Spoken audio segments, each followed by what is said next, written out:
setengah ya. Iya, kita maklumi, tidak apa-apa. Yang penting dari pengurus ataupun ketua pengajian, setiap akan ada pengajian itu sorenya atau siangnya langsung dikasih tahu. Nah, itu merupakan sebagian daripada ibadah yang besar, itu memberitahukan pengajian. Jadi jangan sudah masuk ke grup semua ya. Nah, mungkin ada yang paketnya lagi kadang belum masuk. Ya. Jadi alhamdulillah kali ini kita melanjutkan pengajian sebagaimana mungkin sudah pernah satu kali pengajian hari itu kan. Jadi lebih dan kurang tentang metode kita dalam pengajian mungkin sudah dimengerti ya. Yang paling saya harapkan kita banyak bertanya. Yang paling kita inginkan adalah bila ada solusi, bila ada problem ataupun permasalahan yang kita hadapi, tolong ditanyakan. Kalau misalnya masalah itu individu atau pribadi, ya tolong dibuat cerita lah. Jangan katakan saya, buatlah ada kawan saya. Jadi misalnya masalah pribadi, nggak enak ditanyakan. Kalau ketahuan itu kita, ya dibuat cerita lain aja lah. Yang penting masalah itu bisa ada solusinya. Gitu caranya ya. Yang bilang ini Pak Ustaz saya di rumah gini-gini, itu malu itu nanti. Nah gitulah kira-kira ya. Ini sebelum kita mulai ada pertanyaan.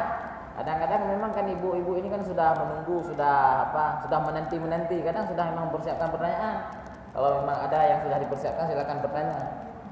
Daripada nanti kalau saya bacakan tentang permasalahan baru nanti malah lupa yang mau ditanyakan. Ada. Jadi kita ingin fokus dalam ini pengajian tentang, mungkin sudah saya kasih tahu ya, 3 hal utama yaitu fikah, tauhid dan tasawuf. Itu harus kita bahas. Walaupun tidak sempat sekaligus. Walaupun satu-satu tema kita bahas. Lama sekali. Nah, jadi untuk tema itu mungkin yang paling perlu adalah tentang masalah fikah dulu dan juga masalah tasawuf ataupun tentang akhlak, tata cara kita itu juga kita selipkan. Mungkin pada pertemuan yang lalu sudah saya jelaskan sedikit tentang kelebihan wanita ya, sudah saya jelaskan ya. Hari ini rencananya kita ingin membahas tentang kewajiban-kewajiban wanita ataupun ya sebagaimana yang dimaklum lah bagi kita yang sudah menjadi seorang istri. Dan juga nanti akan kita bahas tentang yang perlu diketahui oleh seorang istri dalam beribadah, dari tata cara bersuci dan kepada ibadahnya. Ini mohon maaf ya karena saya perlu tambahan energi sedikit ini. Tadi ada pengajian juga. Saya tadi sempat buru-buru juga karena tidak ada bawa apa-apa. Baru dikasih tahu sesudah azan, Pak. Jadi tidak ada bawa apa-apa, harus balik lagi ke rumah.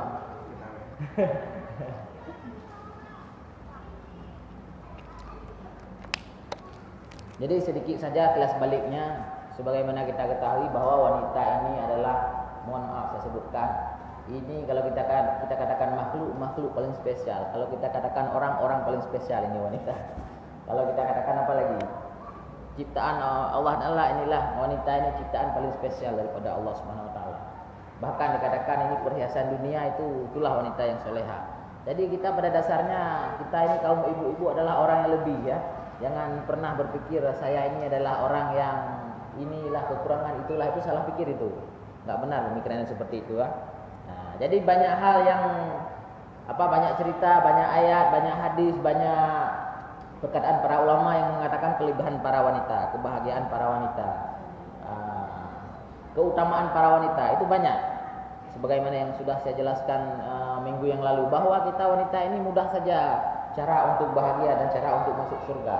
Karena apapun yang dilakukan wanita itu untuk keluarga itu pahalanya besar-besar sekali. Pahalanya itu tinggi-tinggi sekali. Bahkan tidak sanggup dijelaskan oleh orang yang menjelaskan. Itulah wanita. Nah, jadi kalau masalah itu kelebihan, masalah itu pahala, masalah itu kebahagiaan, mungkin saya rasa itu semua orang sanggup untuk menjalaninya. Ya kan? Karena itu adalah sebuah kebaikan ataupun kebahagiaan. Sekarang yang mau saya bacakan ataupun jelaskan tentang kewajiban ataupun tanggung jawab ataupun dosa yang timbul. Nah, jadi dosanya ada juga dosa besar loh yang terjadi pada wanita. Nah, ini yang perlu diketahui.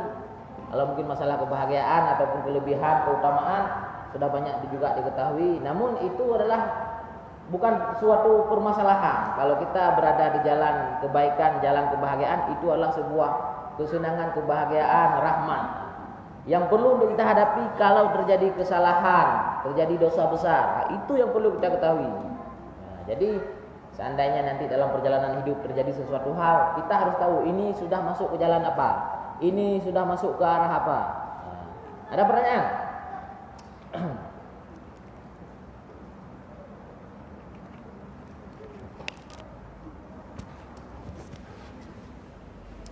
Jadi intinya untuk masalah keutamaan wanita, wanita itu paling mudah masuk surga seandainya wanita itu taat kepada, kalau sudah berkeluarga ya, taat kepada Allah Subhanahu wa taala, dan yang nomor duanya taat kepada suaminya. Itu saja kuncinya, itu sudah merupakan sebuah jalan kebahagiaan bagi kita.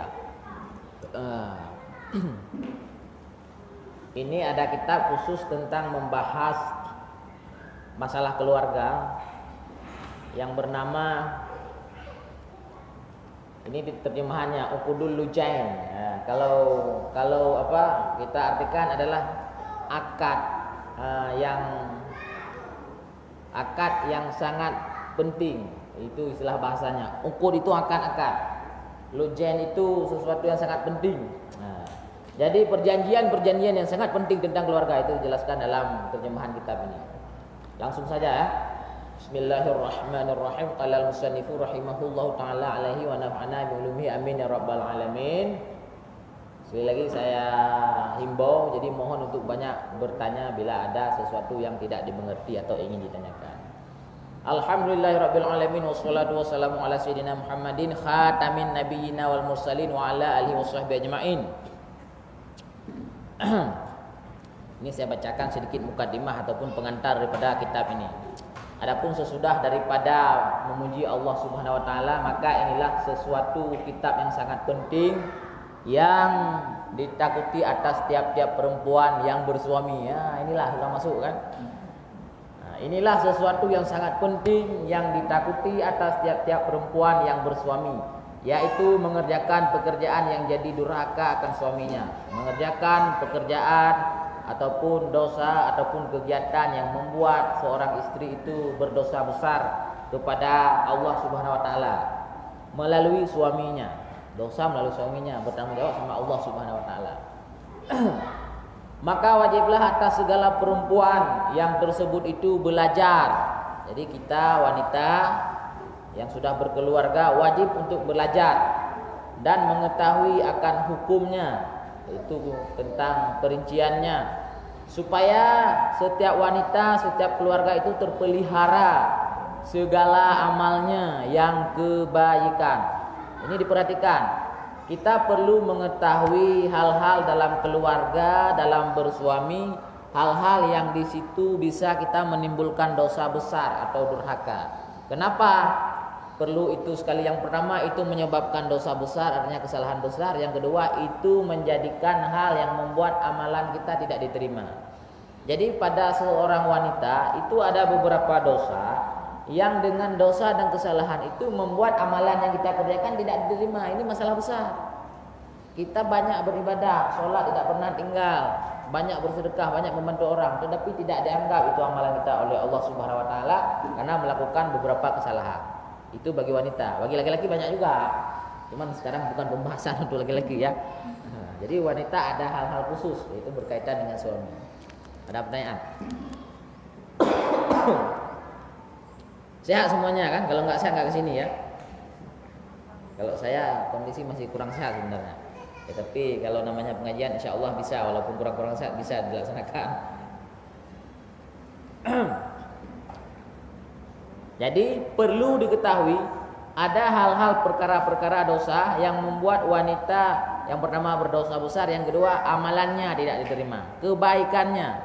Jadi kalau di sini supaya terpelihara segala amalnya, artinya amal yang sudah kita kerjakan supaya itu diterima oleh Allah Subhanahu wa taala dan lagi beroleh manfaat.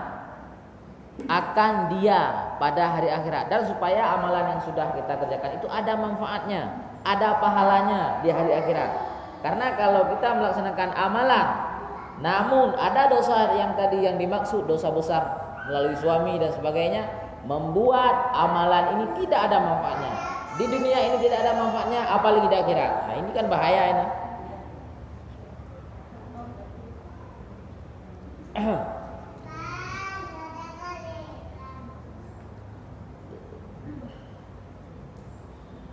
Karena beberapa siksa dan azab Allah Subhanahu wa taala atas segala perempuan yang durhaka akan suaminya di dalam dunia ini. Karena ada beberapa ganjaran, beberapa siksaan, beberapa hukuman yang akan Allah berikan kepada wanita-wanita yang melakukan kesalahan besar terhadap suaminya di dalam dunia ini.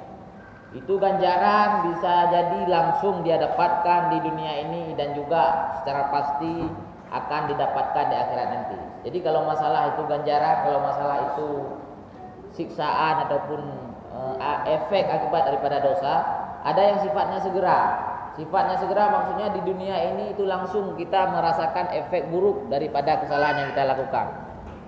Nah, misalnya tidak pernah merasakan kebahagiaan, tidak pernah merasakan kesenangan, selalu merasa cemas, was-was. Itu efek melakukan dosa. Ada orang yang hatinya tidak pernah tentram, ada orang hatinya yang tidak pernah merasakan bahagia berbunga-bunga, nggak tahu yang namanya kasih sayang. Itu efek daripada kehidupan dia yang tidak benar, yang masih banyak melaksanakan kesalahan, sehingga timbul penyesalan dalam hatinya, sehingga timbul rasa ketakutan dan macam-macam. Itulah efek dosa.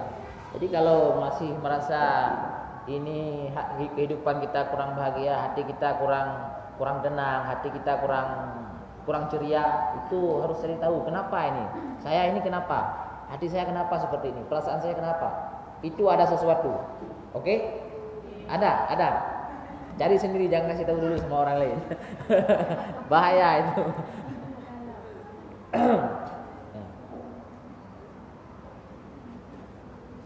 Karena bagus juga sebenarnya kalau kita tinjau dari satu sisi.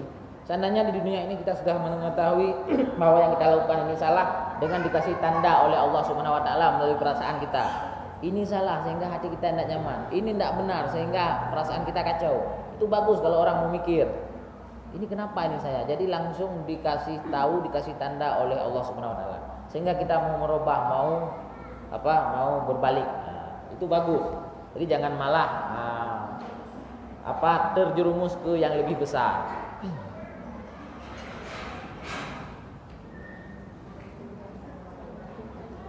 Maka pada hari itu, pada hari akhirat, sangatlah menyesal atas segala perempuan yang tersebut itu, perempuan-perempuan yang durhaka, yang berdosa bagi suaminya. Dan kepada Allah Subhanahu wa taala sangatlah menyesal mereka itu pada hari itu, yaitu pada hari kiamat, pada hari akhirat nanti. Maka tiadalah berguna oleh sesalnya hari itu nanti, jika sudah sampai kita di hari akhirat di alam kubur. Ini mulai dikatakan akhirat, yaitu mulai nyawa kita diambil oleh Allah Subhanahu wa taala, itu sudah mulai kita memasuki kehidupan baru, yaitu kehidupan akhirat.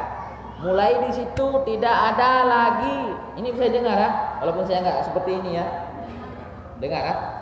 Mulai hari itu tidak ada manfaat lagi kalaupun sesal itu datang, yaitu mulai saat kematian sudah datang pada kita, apalagi di alam kubur. Bila kita menyesali terhadap perbuatan yang sudah kita laksanakan, terhadap dosa yang sudah kita laksanakan, itu tidak ada lagi gunanya. Maka di sini tertulis, maka tiadalah berguna oleh sesalnya itu dan duka citanya. Misalnya kita merasa sedih, susah terhadap apa yang sudah kita lakukan, dosa besar, kesalahan, itu tidak lagi berguna pada waktu itu, yaitu pada mulai masuk hari kiamat, yaitu mulai kita masuk ke alam kubur. Seperti firman Allah Subhanahu wa taala, yauma la yanfa'ul mujrimina fihil hasyaratu wan nadamatu. Hari artinya pada hari kiamat itu tiadalah beroleh manfaat akan segala orang yang berdosa, tidak mendapat manfaat, tidak mendapat kesenangan, tidak mendapat kebaikan. oleh segala orang yang berdosa padanya, karena amalannya yang dosa di bumi ini, oleh penyesalannya, oleh cita-citanya, duka citanya dan sesalnya. Jadi ini sudah Allah peringatkan dalam Al-Qur'an, yauma la yanfa'ul mujrimina. Pada hari itu tidak ada manfaat orang yang menyesal pada hari itu daripada yang dia lakukan di alam bumi ini. I'lam artinya ketahui olehmu bahwasanya sesungguhnya durhaka atau dosa perempuan akan para suaminya itu telah memberi fatwa oleh beberapa ulama, yaitu setengah daripadanya dosa yang amat besar-besar. Jadi ini mohon maaf saya masuki dengan langsung berita takutnya. Nanti kalau ada waktu kita masuki dengan berita-berita bahagia yang lain. Ini masih berita takut ini, berita ancaman ini. Jadi didengar saja ini dan dihayati. Jadi para ulama memperingatkan kepada wanita-wanita mukminin supaya tidak melaksanakan kesalahan dengan suaminya. Jadi memperingatkan dengan memberikan fatwa, artinya memberikan keputusan hukum. Banyak para ulama mengeluarkan fatwa. Jadi para ulama memberikan fatwa, yaitulah setengah tentang durhaka wanita kepada suaminya, bahwa itu adalah sebagian daripada dosa yang besar. Jadi kalau wanita itu ada tambahan lagi dosa besar, yaitu durhaka kepada suami. Kalau suami itu tidak ada dosa besarnya adalah durhaka kepada istri, tidak ada. Tapi kalau wanita ada. Kalau seorang laki-laki itu dosa besarnya misalnya durhaka kepada orang tuanya, durhaka kepada ibunya, durhaka kepada bapaknya, durhaka kepada gurunya. Kalau kita wanita ada tambahan lagi, durhaka kepada suaminya. Ini tambahan ini. Yang amat besar itu adalah dosa yang amat besar, yang jadi durhakalah ia sebab menegahkan akan suaminya daripada misalnya mengambil kesukaan sesama dia. Ini langsung masuk ke dalam orang yang berkeluarga. Mohon maaf, ini langsung masuk kepada hukum berkeluarga.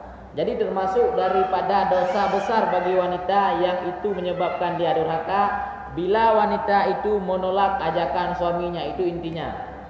Atau lainnya, yaitu yang berhubungan dengan ajakan suaminya. Jadi kalau mau diajak ke kota harus ikut, mau diajak ke pantai juga harus ikut, mau diajak ke hutan juga harus ikut. Misalnya ada perlu ke hutan, nggak ada kawan, diajaklah istrinya, jadi harus ikut. Bukan apa-apa. Apalagi ajakan yang lain.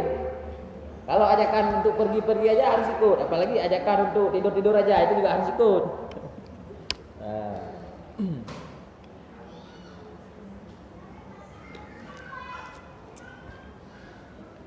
Ada pertanyaan? Daripada yang sudah kita jelaskan ini.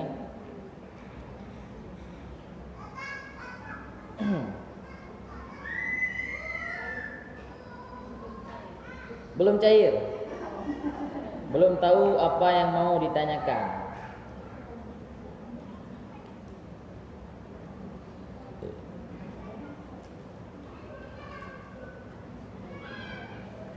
Oke, kita lanjutkan. Salah satu daripada sebab durhaka atau dosa besar pada wanita adalah menolak ajakan suaminya. Ini mungkin bisa dipahami ya, walaupun tidak saya perdetil ya. Kalau dia yang enggak gimana? Enggak boleh diikuti kalau dia diajak untuk berbuat dosa. Nah, itu namanya enggak. Jadi enggak boleh diikuti. Kalau diajak untuk berbuat keburukan atau berdosa itu tidak boleh diikuti. Kalau mau diajak berarti ikut dosa itu istrinya. Ya, kita harus sebisa mungkin mencegah. Kalau tidak ada jurus lain, pakai jurus rayuan. Coba rayu suami kita supaya tidak melaksanakan dosa. Ya.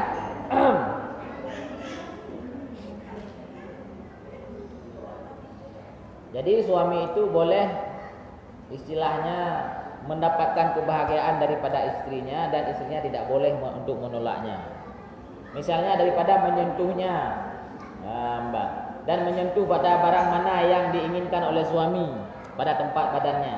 Dan demikian lagi durhaka sebab keluarnya daripada rumah. Ini diingat lagi. Demikian lagi yang membuat wanita itu berdosa besar yang dinamakan durhaka kepada suaminya adalah wanita itu keluar daripada rumahnya dengan tanpa izin ataupun tanpa pemberitahuan kepada suaminya. Sama ada suaminya itu hadir ada di situ di dalam kampung itu di sekitarnya itu, atau suaminya tidak ada di situ, gaib, atau keluar kepada majelis belajar ilmu yang bukan fardu ain. Kalau sekolah yang bukan itu kewajiban, maka itu harus ada izin daripada suami. Tapi kalau untuk belajar seperti ini boleh tidak ada izin karena ini wajib. Ini lain ini. Ada pertanyaan lagi? Termasuk ke dalam dosa besar juga bahwa wanita keluar rumah, keluar daripada rumahnya, daripada tempatnya dengan tanpa izin daripada suaminya. Ramai ya kita dengan anak-anak di belakang kan?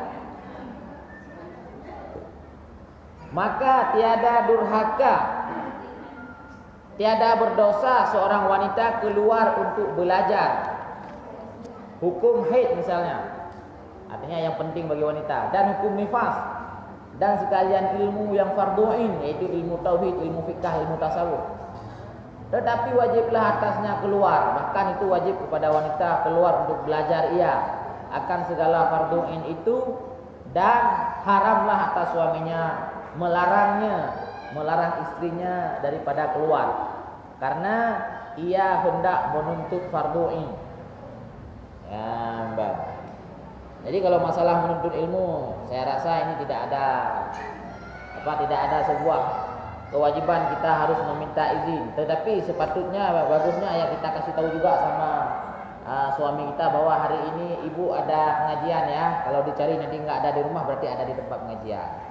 Kan nanti kalaupun nggak dikasih tahu kan dia capek mencarinya. Adapun jadi pada dasarnya kewajiban mengajar ilmu agama kepada seorang istri itu merupakan hak ataupun kewajiban daripada seorang suami.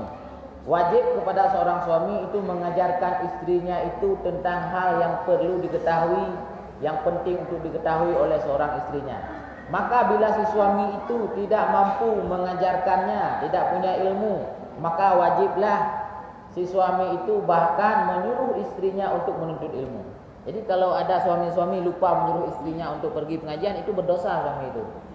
Kalau ada suami lupa untuk menyuruh istrinya, ibu ini ada pergi ngaji apa enggak, itu berdosa kalau tidak diingatkan, ya. Jadi harus saling komunikasi. Nah, intinya begini, ini sedikit tentang suami. Suami itu bertanggung jawab atas istri. Bila istri melaksanakan dosa, suami ikut dosa. Bila suami melaksanakan dosa, istri tidak ikut dosa. Bila istri tidak melaksanakan sholat, suami ikut dosa. Bila istri keluar rumah membuka aurat, suami ikut dosa. Bila suami tidak sholat, istri tidak berdosa. Gampang aja. Bila suami tidak melaksanakan ibadah, istri senang-senang aja, tidak berdosa. Tapi kalau istri tidak melaksanakan ibadah, istri tidak taat peraturan, itu suami ikut bertanggung jawab. Jadi suami punya hak untuk mengatur istri. Ini mohon maaf, karena kalau sudah mau kawin berarti sudah mau diatur. Kalau enggak mau diatur jangan kawin ya. Betul itu, jangan dibantah itu. Ada pertanyaan? Jadi gimana dengan istri yang suka hobi jalan-jalan gitu gimana? Kalau memang ada izin dari suaminya boleh. Tapi saya rasa nggak selalu diberi izin lah. Masih ada yang nggak diberi izin. Kalau ada izin boleh. Jadi jalan-jalan boleh, nggak dosa. Yang penting tidak berbuat dosa. Tetapi harus ada izin daripada suami. Karena kadang suami ingin dia ikut pergi, ataupun kadang suami itu lagi butuh kepada istrinya. Jadi jangan langsung pergi tanpa memberitahu. Jadi gampang kan? Nah, jadi minta, buat permintaan kalau memang tidak terjadwal. Misalnya tidak terjadwal. Ada lagi? Jadi silakan, tidak apa-apa itu. Tidak terlarang.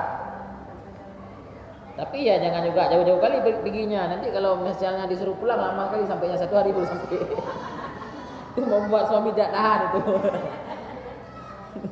Ya kan? Ada lagi?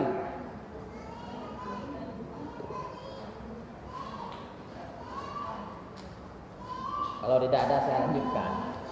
Jadi harus diingat itu kuncinya kenapa seorang suami boleh mengatur istrinya, boleh memberi aturan, memberi batasan kepada istrinya karena dia bertanggung jawab. Ini sebuah tanggung jawab yang besar.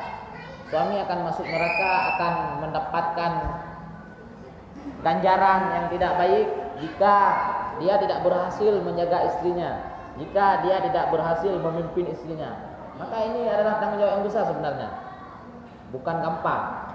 Maka dari itu seorang suami harus memberikan ilmu kepada istrinya. Jangan nanti di saat tidak ada dia di, kan nggak mungkin seorang suami jaga terus istrinya, nggak mungkin kan istri pun nggak mau dijaga terus kan. Jadi di saat tidak ada suaminya, jangan istrinya melakukan hal-hal yang membuat dosa.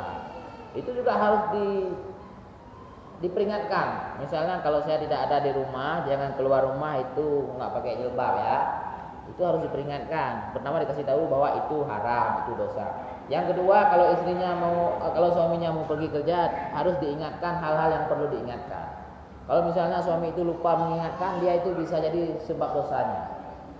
Misalnya tidak diperingatkan kalau keluar rumah tanpa menggunakan jilbab ataupun membuka aurat, itu dosa. Lantas si istri itu melaksanakan hal itu tanpa peringatan daripada suami, itu suami berdosa. Tapi bila sudah diperingatkan oleh suaminya dan sudah diajarkan bahwa kalau keluar rumah tanpa menggunakan jilbab itu dosa, sesudah suami keluar bekerja, tidak ada suami di rumah, si istri melaksanakan hal tersebut padahal sudah diperingatkan, ini dosa enggak? Tidak tanggung jawab lagi suami, karena suami sudah memperingatkan. Ini dosa khusus kepada istri. Jadi kalau suami yang pintar itu selalu menasihati istrinya. Kalau suami lupa menasihati istrinya, bisa jadi dia itu dosa. Jadi kalau sudah dikasih tahu, jangan keluar. Keluar juga itu si istri dengan tanpa menutup aurat. Maka yang dosa itu istrinya. Suaminya nggak dosa lagi karena sudah diperingatkan, ya kan? Jadi dia sudah lepas daripada kewajibannya. Begitu kira-kira. Tapi kalau kita istri tidak berkewajiban, Mas, kalau nanti waktu duhur tolong jangan lupa sholat ya, itu nggak berkewajiban. Tetapi bagus kita mengingatkan, ya kan? Bagus. Tanya ada sholat nggak? Apalagi kalau suami-suami baru-baru belajar sholat. Ada yang baru belajar sholat nggak? Nggak, alhamdulillah. Tetapi secara kewajiban tidak wajib istri mengingatkan. Jadi nggak perlu tidak wajib. Tapi bagus kalau diingatkan, dapat pahala juga. Dapat pahala juga. Seperti membangunkan orang yang tidur untuk sholat, itu tidak wajib dibangunkan. Tetapi kalau dibangunkan dapat pahala. Ada orang tidur, betul-betul tidur, bukan pura-pura tidur, betul-betul tidur. Jadi datang waktu sholat, waktu azan. Kalau dibangunkan dapat pahala orang yang membangunkan. Kalau tidak dibangunkan tidak dosa. Orang yang tidur itu pun tidak sholat, tidak dosa karena tidur. Karena kalau lagi tidur itu tidak ada kewajiban hukum kepada orang yang tidur. Jadi itu konsekuensinya. Tidak ada kewajiban hukum kepada orang yang tidur. Kewajibannya apa ya? Kalau sudah bangun tidur. Jadi tidur aja dulu, bangun tidur baru dia wajib. Kalau misalnya sudah lewat waktu sholat, misalnya maghrib kan waktunya tidak panjang. Subuh lewat waktu sholat gara-gara tertidur, itu tidak dosa, namun wajib untuk diulang, namun wajib untuk diqadha kembali. Ada pertanyaan? Tadi itu kan kalau suami kan tidak wajib kita bangunkan, tapi kalau anak-anak kan wajib. Kalau anak kan wajib bagi orang tua membangunkannya. Ya. Kalau seragam ibadah. Ya, wajibnya begini, karena untuk mengajari, karena untuk mendidik. Karena anak itu belum terbiasa, belum jadi karena anak-anak itu kan perlu dituntun, diajari. Jadi karena itu. Jadi itu kita bangunkan. Tetapi ini kan saya katakan tidak wajib, tapi alangkah bagusnya dibangunkan karena suami kita. Alangkah bagusnya diingatkan.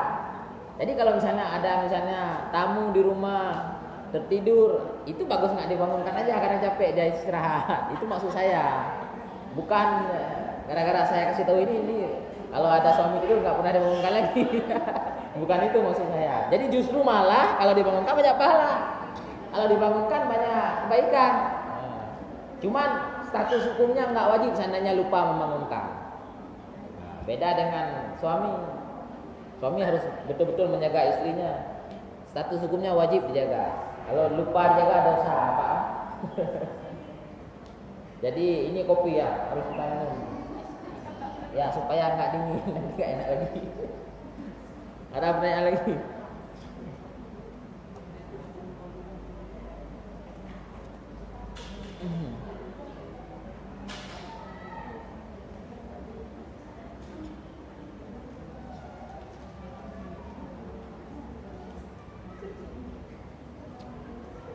Dan seorang istri itu jadi durhaka dan dosa besar pula sebab dia enggan ataupun tidak mau daripada berpindah beserta suaminya. Artinya tidak mau ikut suaminya untuk pergi ke suatu tempat. Jadi kalau sudah diajak suami itu harus pergi, kecuali bila ada alasan yang dibenarkan, sakit, tidak sanggup dan sebagainya.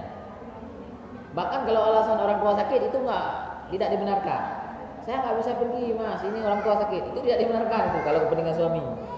Harus ikut suami dan itu sudah peraturan. Jadi kita tidak boleh bantah. Artinya begini maksudnya, harus lebih diutamakan kepentingan suami daripada kepentingan orang tua. Itu setiap orang tua harus tahu kalau dia sudah siap mengawinkan anaknya, berarti ini sudah siap memberikan anaknya untuk suaminya. Harus tahu itu orang tua. Kalau nggak siap jangan kawinkan dulu. Kalau seorang orang tua nggak siap anak perempuannya diberikan 100% untuk suaminya, jangan kawinkan dulu. Karena seperti ini konsekuensinya nanti. Jika misalnya ada kepentingan orang tua, ada kepentingan suami, ini harus diutamakan kepentingan suami. Dan orang tua harus mengalah. Kalau nggak siap kawin jangan kawin. Kalau nggak siap anaknya dibawa jangan dikawinkan dulu. Gampang kan? Jadi tidak ada yang disalahkan nanti.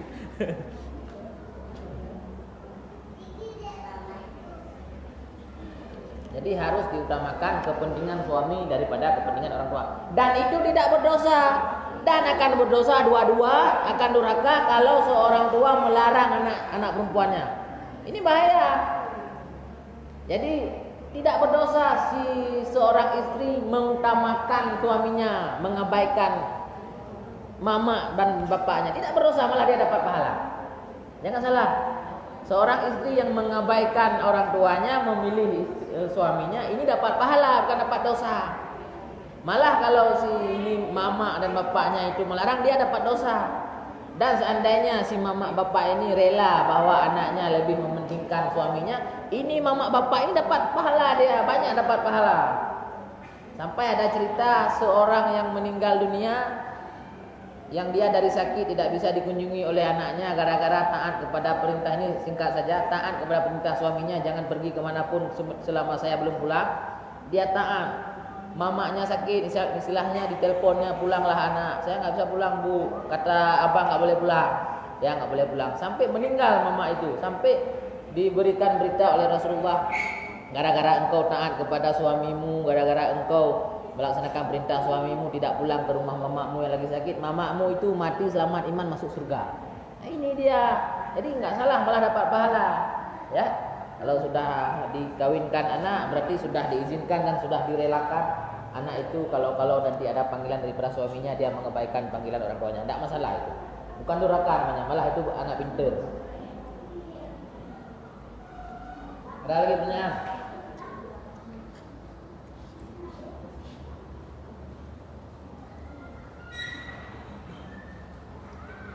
Termasuk juga durhaka seorang istri bila tidak ada masalah apa-apa dalam keluarga, tidak ada sesuatu kekurangan, tidak ada sesuatu kesakitan, seorang istri meminta talak kepada suaminya. Ini berdosa kalau tidak ada masalah apa-apa. Tetapi kalau misalnya ada sesuatu yang perlu ditinjau kembali, maka itu boleh musyawarah. Gimana kalau memang tidak bisa kita hidup bersama lagi, ya sudah, potong saja ikatannya. Itu boleh musyawarah. Jadi kalau misalnya seorang istri tanpa ada sebab yang dibenarkan minta diceraikan sama suaminya, itu berdosa. Misalnya hadir orang ketiga misalnya, nah, jadi nggak boleh itu.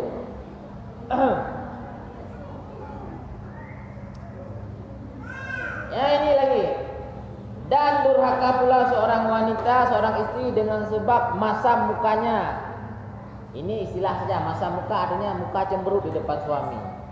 Muka tidak gairah di depan suami. Ini nggak boleh. Di depan suami harus senyum-senyum ya. Harus muka menggoda, harus muka menarik perhatian. Mohon maaf ya. Kalau depan orang lain tak boleh, depan suami wajib hukumnya. Caper itu boleh ya, banyak pahala ya.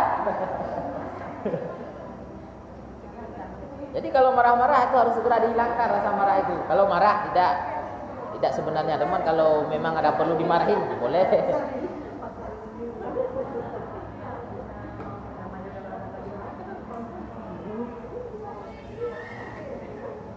Jadi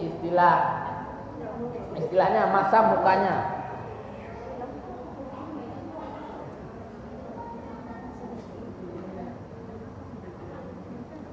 Dan itu saya rasa banyak kejadian ya. Jadi mohon diingat dengan dalam keluarga dengan suami, di hadapan suami, termasuk dosa istri bila nampak daripada wajah istrinya tidak cemburu, tidak setuju, marah pada suami, itu termasuk berdosa.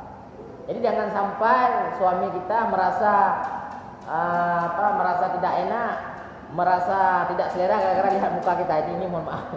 Gara-gara lihat muka karena dia itu keikhlasan itu nampak dari muka.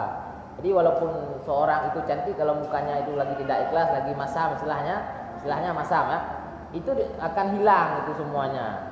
Kecantikan itu dan semuanya akan hilang. Malah suami bisa jadi marah. Itu membuat seorang istri berdosa. Ya, jadi harus dijaga. Namun bila ada sesuatu hal yang perlu dinasehati, yang ada kesalahan daripada suami, sedangkan istri tidak sanggup mengungkapkannya dengan yang lainnya yang sanggup dengan menampakkan mukanya tidak setuju, itu tidak apa-apa. Ya kan? Kadang ada istri tidak berani protes ataupun tidak berani menasihati suaminya. Dia cuma bisa kasih nampak bahwa muka dia nggak setuju. Itu enggak, cemburutnya nggak setuju. Itu boleh. Jadi kalau istilahnya tidak ada apa-apa dalam keluarga, jangan nampak muka yang cemburut dan sebagainya. Kalau bahasa Aceh itu muka bau kerut. Yang tahu kan, jeruk perut ya. Itu muka itu kan nggak bagus kalau seperti itu.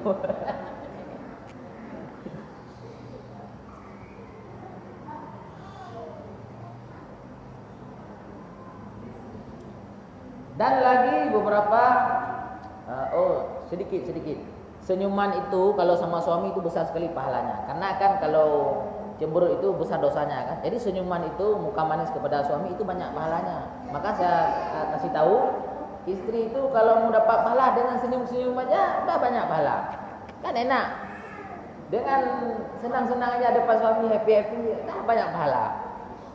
Jadi dia kalau kita senyum-senyum muka manis banyak pahala. Kalau kita cemburu-cemburu muka marah banyak dosa. Itu saja.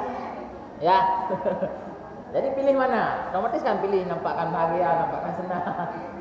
Ya. Banyak. Enggak, harus dinampakkan. Enggak apa-apa. Enggak ikhlas kalau sama suami dapat pahala. Supaya menyenangkan dia. Misalnya di rumah, mohon maaf, saya perbelanjaan kurang, kita sabar. Hati kita kan nggak terima sebenarnya, tapi senyum aja, Mas ini. Padahal belanjaan kurang, itu banyak pahala itu, nggak apa-apa. Banyak pahala. Nanti kalau ditanya gimana, ada yang perlu dibeli, oh banyak, baru dikatakan. Jadi waktu pulang, ini mohon maaf ya, bukan saya mengajari, tapi sepertinya saya merasa seperti itu.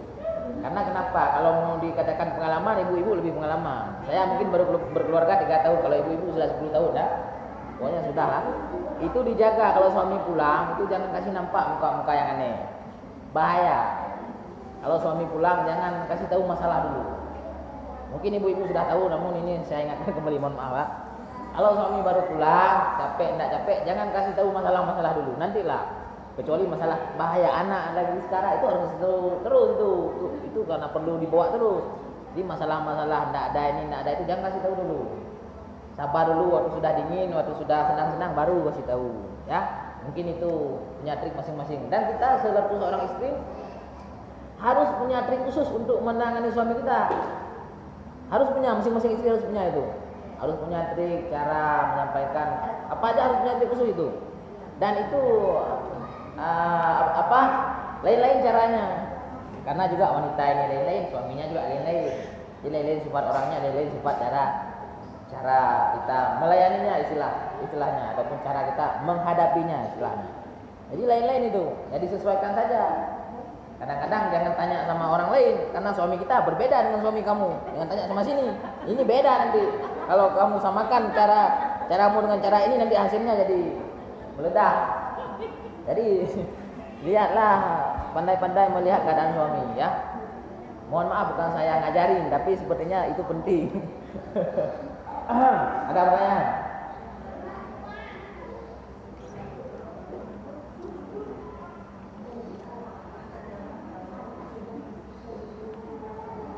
Dan lagi beberapa banyak perbuatan yang jadi durhaka seorang perempuan akan suaminya.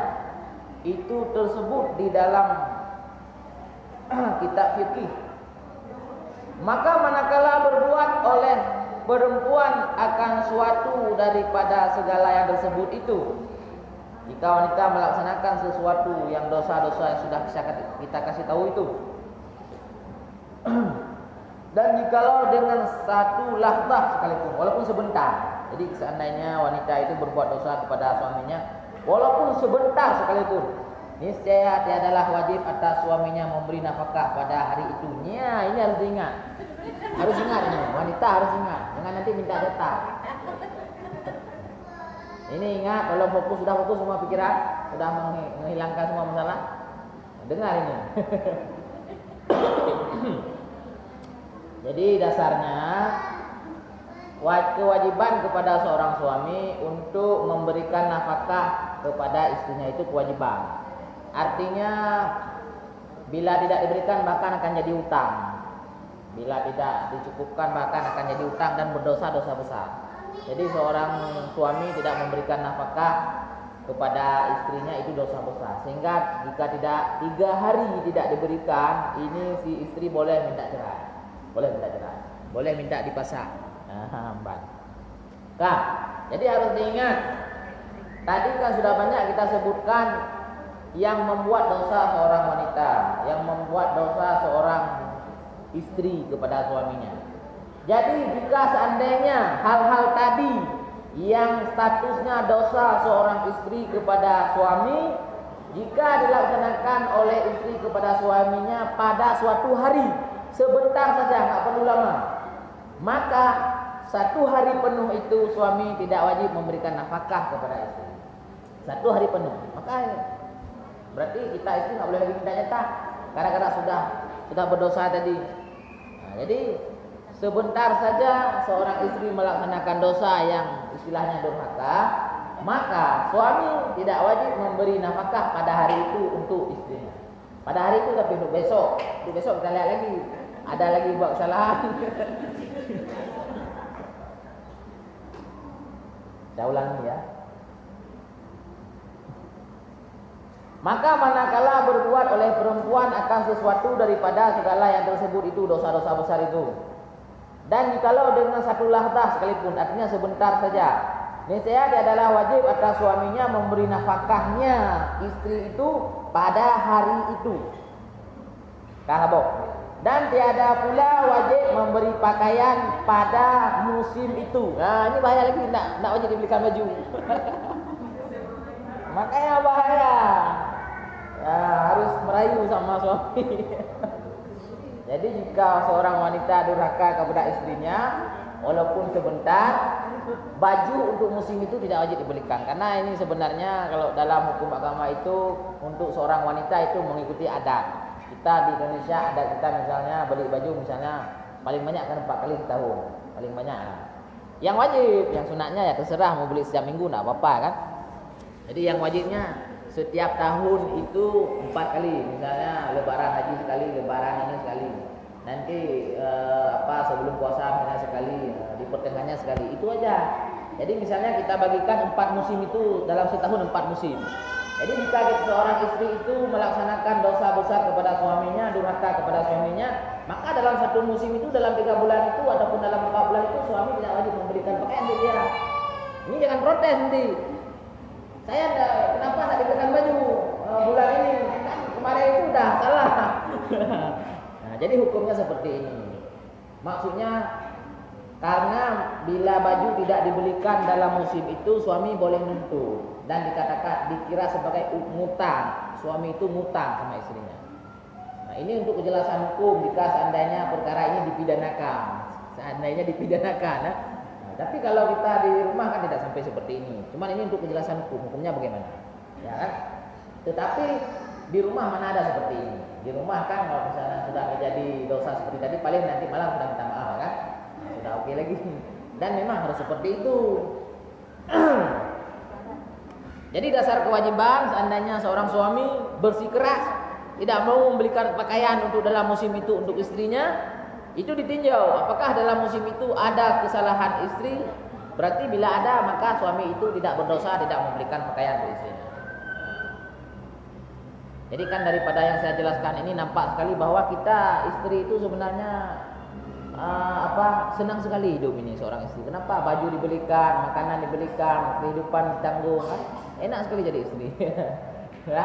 Jadi apalagi kalau ibu-ibu pernah dengar, mungkin nanti akan kita bacakan bahwa anak wanita itu, mohon maaf, mendidik anak wanita, memelihara anak wanita itu besar sekali pahalanya, lebih besar daripada mendidik anak laki-laki. Jadi mendidik anak wanita, memelihara, kita punya anak wanita perempuan itu lebih besar pahalanya daripada anak laki-laki.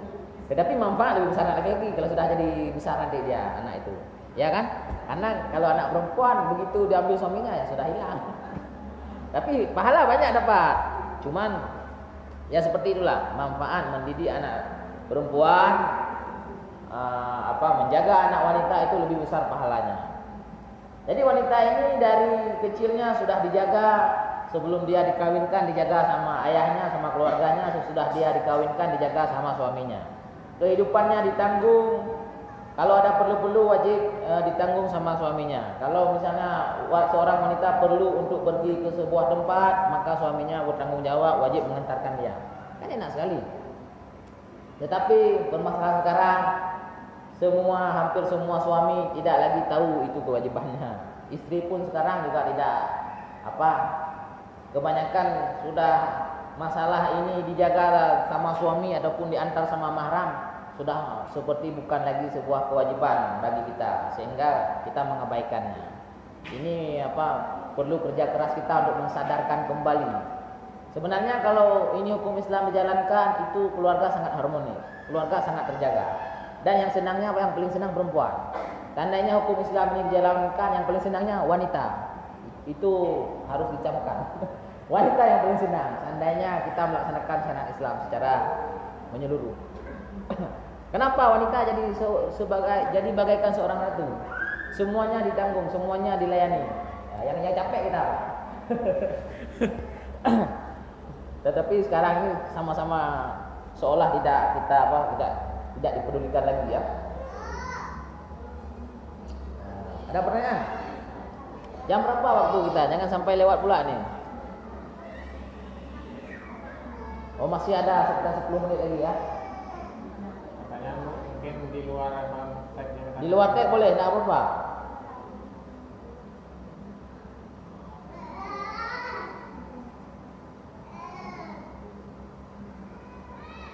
Yang lalu banyak pertanyaannya. Ya.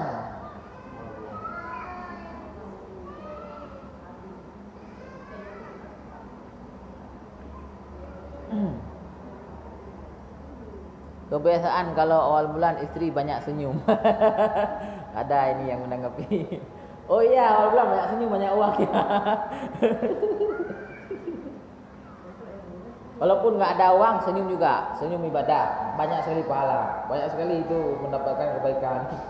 Lalu menuntut Pak suami hancur ekonomi. Ya betul sekali itu. Terlalu banyak menuntut, karena kan yang wajib-wajib itu sudah terpenuhi. Untuk makanan terpenuhi, untuk kebutuhan terpenuhi, untuk pakaian terpenuhi.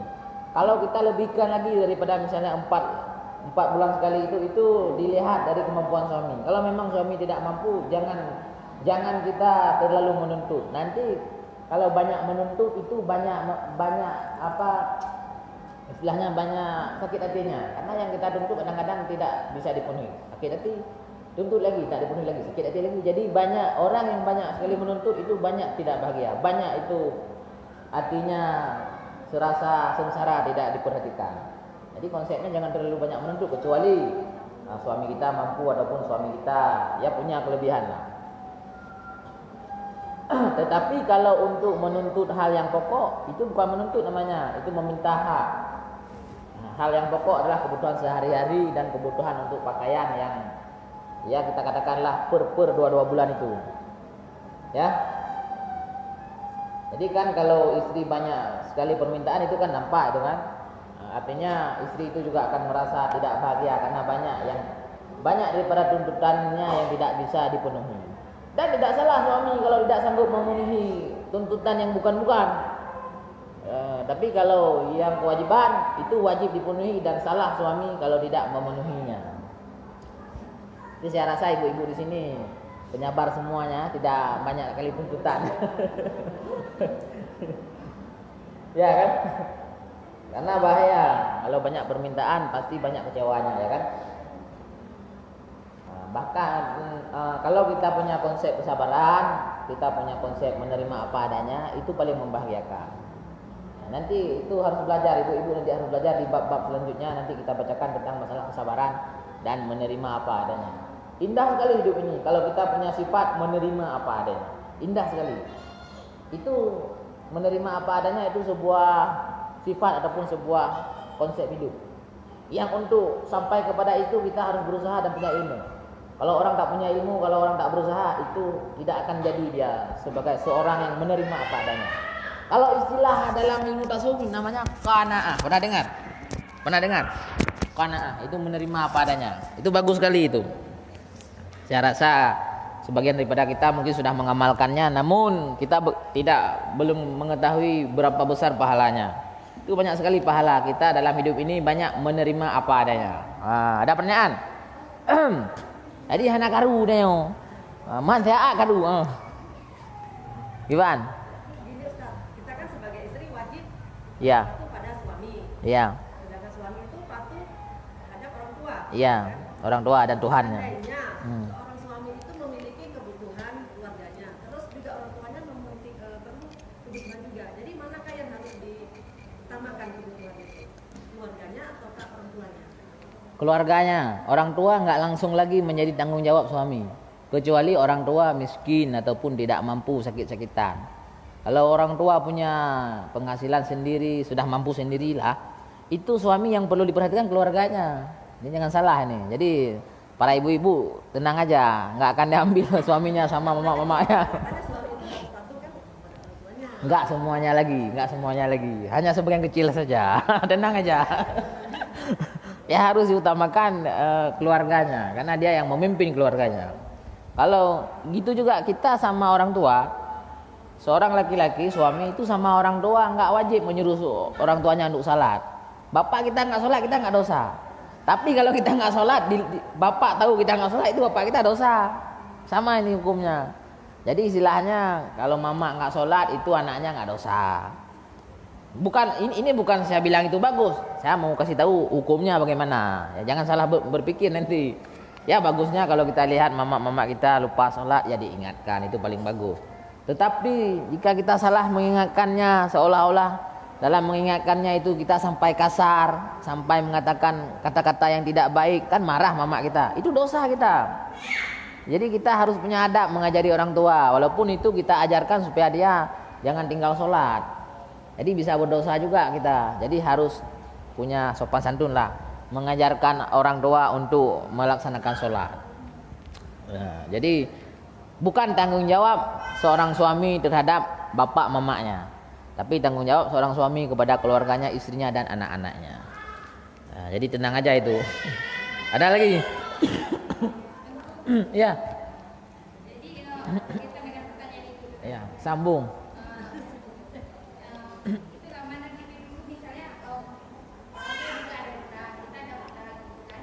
Mana lebih tinggi yang diutangkan kita atau utang mertua itu tadi gitu. Hutang kita sendirilah. Hutang maksudnya kan? Iya. Jadi jawabannya jelas, hutang kita sendiri. Mertua itu nomor 2 berarti. Ya memang kan harus pribadi dulu. Karena mertua itu siapa suruh berhutang. Tapi kalau yang lebih mendesak lagi Oh mendesak. Ya sebenarnya dari kewajiban tidak ada kewajiban kepada anak-anak atau menantu, karena itu urusan hutang, itu urusan pribadi. Bahkan dan ini hukum. Utang orang tua bila orang tua meninggal tidak wajib dibayar oleh anak-anaknya. Ini jangan salah ini. Seorang tua yang punya banyak utang, bila orang tua itu meninggal, anak-anaknya tidak wajib membayar utangnya kecuali orang tua itu meninggalkan harta warisan. Maka bila ada harta warisan, tidak boleh dulu diambil kecuali diselesaikan utangnya. Seandainya tidak ada harta warisan, yang ada malah banyak utang, maka anak-anak ini tidak wajib membayar hutang bapaknya, apalagi mertuanya, ya kan? Nah, jadi utang itu masalah pribadi dan masalah hutang besar. namun seperti itulah. Itu sedikit penjelasan. Nanti dalam babnya itu ada penjelasan yang lebih lagi. Jadi kewajiban suami kepada keluarga dan anak-anaknya, kewajiban istri kepada suaminya dan keluarganya, itu saja. Untuk orang tua, untuk bapak mama kita, itu sudah menjadi kewajiban kedua bagi kita. Karena kita sudah punya keluarga sendiri, kita sudah punya anak-anak sendiri, ya kan?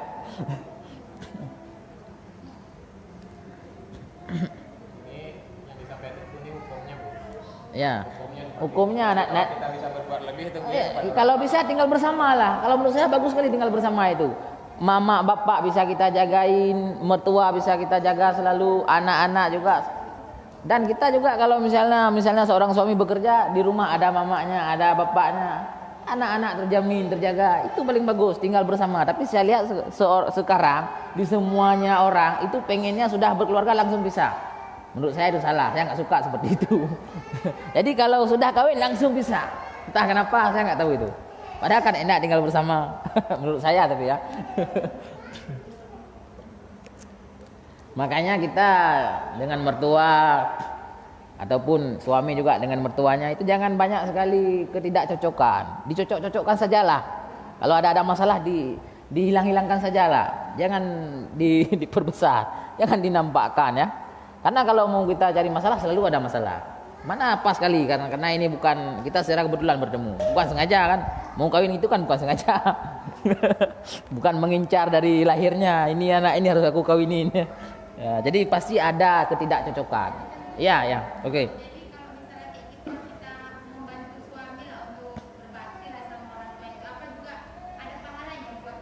Oh banyak sekali itu.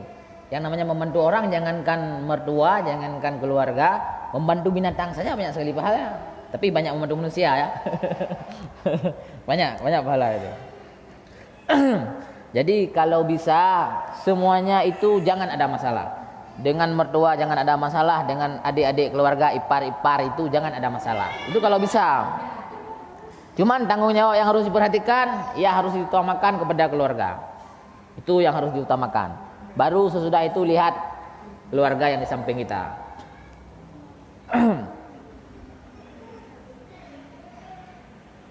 Ini 5 menit lagi, tak boleh lebih, ya, karena kita ada lagi pengajian ya.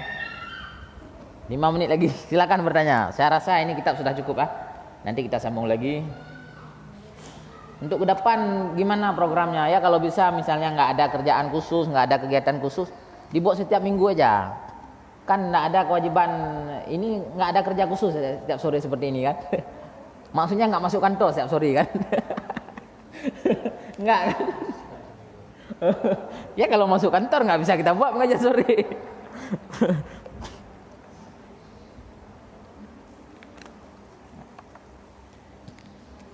Ada lagi pertanyaan? Nanti kita akan bacakan kitab-kitab yang lain sampai kita tauhid. Kitab tauhid harus kita bacakan.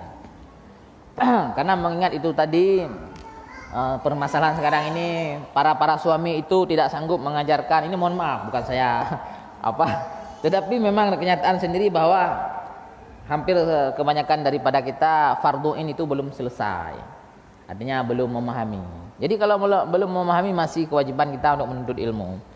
Tapi kalau sudah memahami itu langsung menempuh jalan ibadah. Jangan banyak lagi keluar rumah, banyaklah di rumah bersama suami atau tanya kepada suami mau kemana hari ini. Jadi kalau mau jalan-jalan ajak suami itu paling bahagia ya.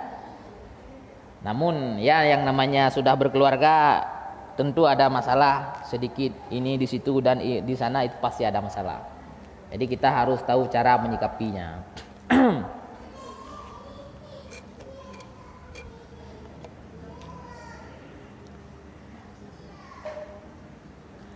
Nanti kita juga akan membahas tentang tata cara dalam taharah atau bersuci itu harus secara detail. Karena saya melihat jangankan di ibu-ibu lepas, artinya ibu-ibu yang sudah bermasyarakat, ibu-ibu yang masih di pesantren saja, masih gadis-gadis menuntut ilmu masih banyak salah dalam misalnya cara beribadah. Baru tahu waktu sudah dijelaskan, ya. Jadi jangankan ibu-ibu yang sudah berkeluarga, anak-anak gadis yang masih menuntut ilmu di pesantren masih juga perlu diajarkan. Ada juga yang salah yang dalam tata cara beribadah. Ya alhamdulillah mereka itu bisa mendapatkan ilmu dengan sebab menuntut ilmu di pesantren. Tapi kalau kita kan enggak lagi mau masuk pesantren lagi, enggak lagi kan.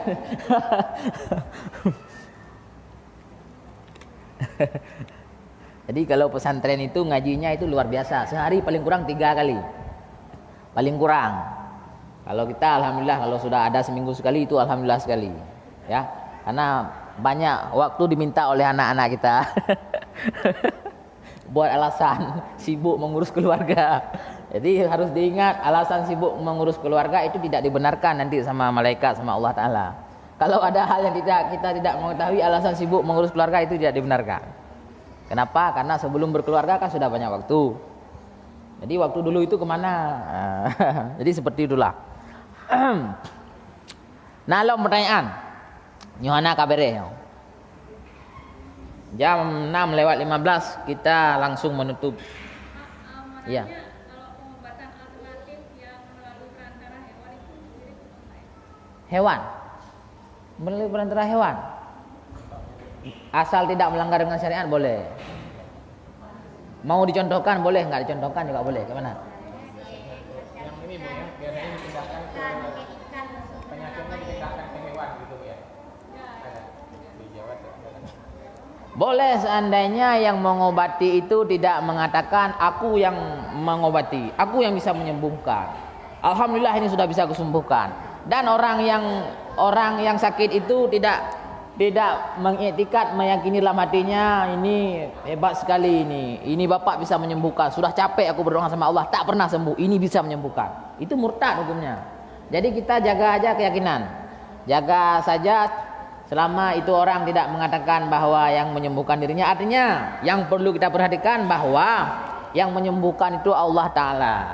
Kita cari dokter boleh, pergi ke Amerika, ke Singapura silahkan, itu usaha namanya, tidak apa-apa. Pergi ke dukun tidak apa-apa, pergi ke orang pintar tidak apa-apa.